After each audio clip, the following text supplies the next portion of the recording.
É um prazer, então, estar convosco compartilhando este trabalho, que parte dos seguintes problemas. Como surgem e se transformam as ladainhas? Qual a relação entre o acréscimo de títulos ou invocações marianas e os fatos históricos de cada momento? Quais as implicações de tais acréscimos para o estudo da edição musical de ladainhas de Nossa Senhora? Para tanto, então, foi realizada pesquisa arquivística em loco em cerca de 130 cidades brasileiras e também do exterior, busca de documentos musicográficos, então, que contivessem ladainhas, na verdade, contivessem repertório sacro em geral, e para este trabalho, então, eu trago o recorte das ladainhas. Além disso, foi realizada pesquisa bibliográfica em estudos sobre as orações litânicas, a ladainha lauretana, né, a ladainha de Nossa Senhora em si, e o seu desenvolvimento, bem como as ladainhas cantadas de tradição oral, que são inerentes ao catolicismo popular no Brasil. Também foi realizada pesquisa de campo para observação de interpretações musicais de ladainha, que até hoje são realizadas em língua latina no Brasil. A ladainha, ou oração litânica, é uma oração que tem um caráter responsorial, então tem invocações curtas e respostas, feitas por um dirigente, que pode ser um sacerdote, um diácono ou um rezador, não é, que são leigos que assumem este lugar central então nas devoções populares, e respondidas pela comunidade. A simplicidade das respostas dispensa o uso dos livros litúrgicos, então a gente já pode imaginar que ela teve um papel bastante eficiente nos processos catequéticos em geral de difusão da fé católica, e ela se inscreve então dentro da tradição judaico-cristã e não apenas do catolicismo romano. Além disso, a gente tem no islamismo, que é praticado em solo africano, o dhikr, e no sufismo, que é uma versão, digamos, mais mística do islamismo, também os ensinamentos do imã Yusuf al-Nabhani, do século XIX, início do século XX, que resultou no livro Ladainhas Maometanas, sem tradução para o português. E para além do tronco abrâmico, então a gente também tem o Avalokiteshvara, né, que é o Bodhisattva da Suprema Compaixão dentro do budismo, né? Então todos eles têm características muito próximas às orações litânicas, embora não pareça haver um reconhecimento êmico, né, do termo ladainha nessas religiões. O caso das ladainhas maometanas talvez seja o caso que quem seja a maior discussão, né? Mas nos demais casos não parece haver realmente um reconhecimento êmico deste termo. No judaísmo, a gente percebe essa ideia de oração litânica presente nos Salmos, embora não existisse um termo pré-moderno para designar uma ladainha, né? Bem como nos Roshanot, né, os hinos de Osana, que são cantados nas procissões das sinagogas. E um desses salmos seria uma proto-ladainha, digamos assim, não é uma ladainha antes de existir esse termo propriamente, que é o Salmo 136. E das ladainhas propriamente a gente tem talvez a mais conhecida, que é a Avinu Malkeinu, que é nosso pai, nosso rei, que segundo o Talmud foi escrita após um ano de seca. O rabino Akiba, ou Akiva ben Yosef, que viveu no século I depois de Cristo, teria rezado então tal refrão, e hoje é cantado sobretudo nos dias de jejum e nos 10 dias de penitência. No cristianismo, a ladainha está presente em diversos ramos, né? Então, tanto no catolicismo romano, quanto no catolicismo ortodoxo e autocéfalo. Então, no rito bizantino, a ladainha tem o nome de ectênia, ou ectenia. Também metodistas, luteranos e anglicanos têm suas próprias litanias, suas orações litânicas. No catolicismo romano, no Concílio de Vaison, no ano de 529, já se incentivava então a prece do Kyrie eleison, uma forma de oração litânica, presente inclusive na missa. Se a gente lembrar também, o Agnus Dei tem um certo caráter litânico. São Gregório, falecido em 604 d.C., também incentivou o uso da prece Kyrie eleison.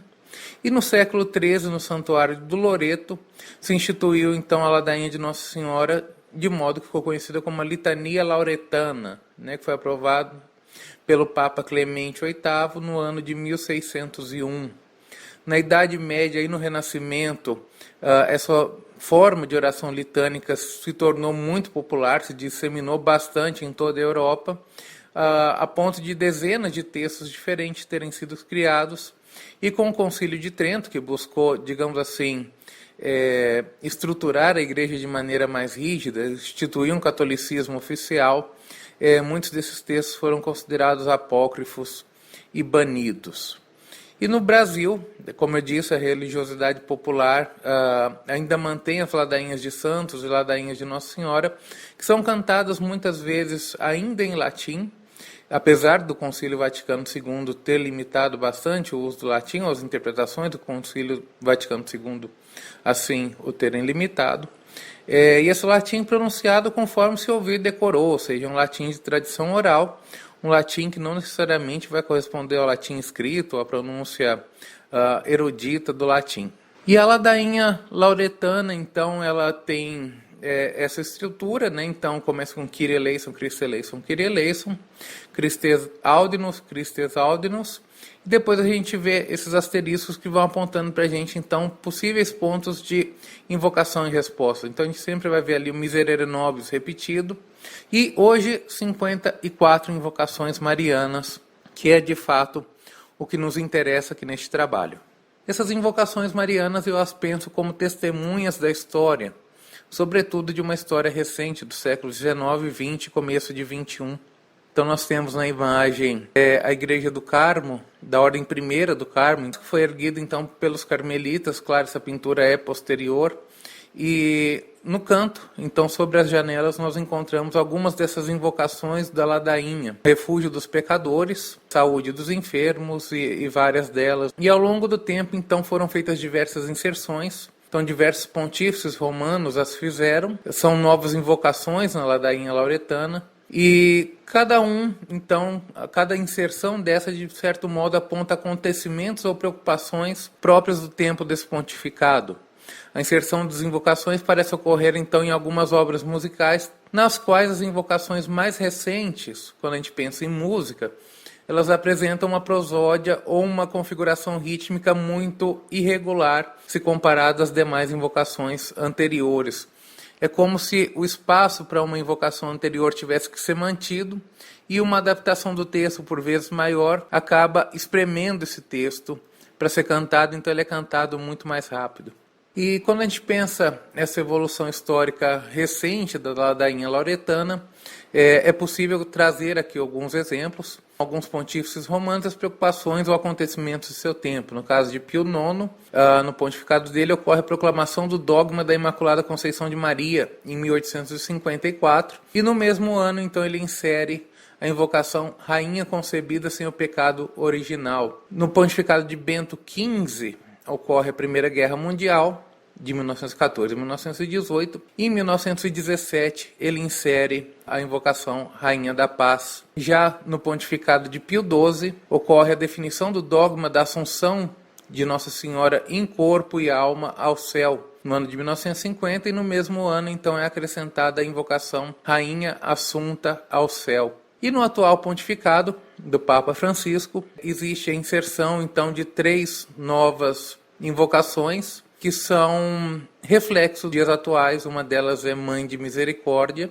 que já está presente inclusive em outra oração católica, que é o Salve Regina, né? O Salve Rainha Mãe de Misericórdia, Salve Regina Mater Misericordiae. A invocação Mãe da Esperança, ou Mater Spei. E também conforto ou ajuda dos migrantes, que é um tema tão atual, né? Então, Solatium Migrantium. E nós temos, então, as invocações, as 54 invocações com títulos marianos, e o caso daquelas que foram inseridas nos séculos XIX, XX e início do XXI, aí destacadas.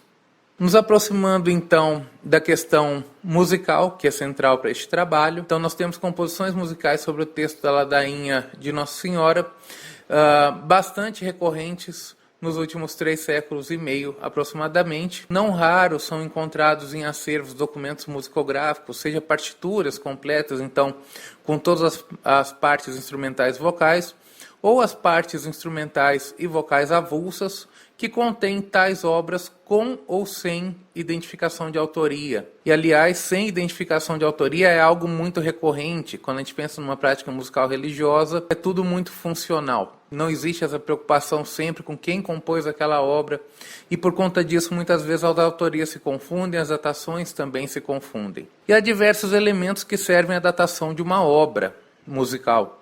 Então, a datação da cópia, ou seja, daquela fonte, daquele suporte material, a marca do papel utilizada nela, então como um limite mínimo de datação, ou seja, a obra não teria como ter sido composta posteriormente àquela data, porque a gente tem um documento que atesta que pelo menos naquele ano ela já havia sido composta.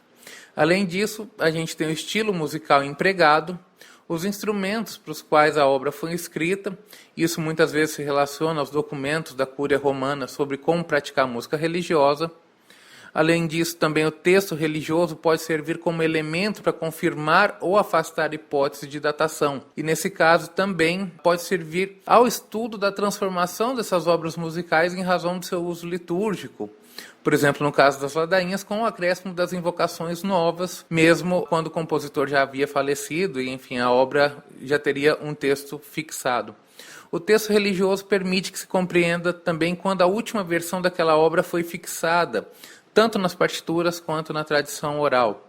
No campo da edição musical, que é um restauro da obra musical sem necessariamente restaurar a sua fonte, que é o suporte material em papel, a edição musical ela é a fixação de um texto musical com intervenções ou não do editor, ou seja, ele pode fazer simplesmente uma edição paleográfica, diplomática, em relação àquilo que leu na fonte ou nas fontes. E para o processo de edição musical é inevitável que a gente se pergunte qual vai ser o uso, né? Então, o uso religioso vai ser um uso artístico. No caso do uso artístico, em concerto, será mais interessante manter a obra tal como foi concebida pelo compositor. Já no caso do uso religioso, faz mais sentido atualizar o texto, porque tem a ver com a devoção nos dias atuais. Surge, porém, uma questão: em que medida isso também já ocorre nas localidades onde ainda hoje as ladainhas são cantadas em língua latina? Então, será que também ocorre essa atualização ou não? Será que se mantém um texto anterior? À guisa de conclusão, nós podemos observar que o acréscimo de invocações à litania lauretana aponta para os processos de transformação do repertório musical, das crenças e da própria religião institucionalizada. Se não é um elemento exaustivo para a datação, o texto religioso permite que se compreenda quando a última versão daquela obra foi fixada, seja nos documentos musicográficos, seja nas práticas musicais. Do ponto de vista do restauro das obras musicais por meio da edição, a opção pelo texto a ser fixado é sempre do editor. No caso da litania lauretana, este haverá de considerar se pretende ou não atualizá-la, inserindo ou não as invocações posteriores àquelas fixadas em uma ou mais fontes consultadas. Agradeço a atenção, peço desculpas por não aparecer no vídeo, deixo disponibilizado o meu contato, fernandolacerda@ufpa.br, e também convido a visitarem os sites do nosso grupo de pesquisa Patrimônio Musical no Brasil e do Laboratório de Documentação Musical da UFPA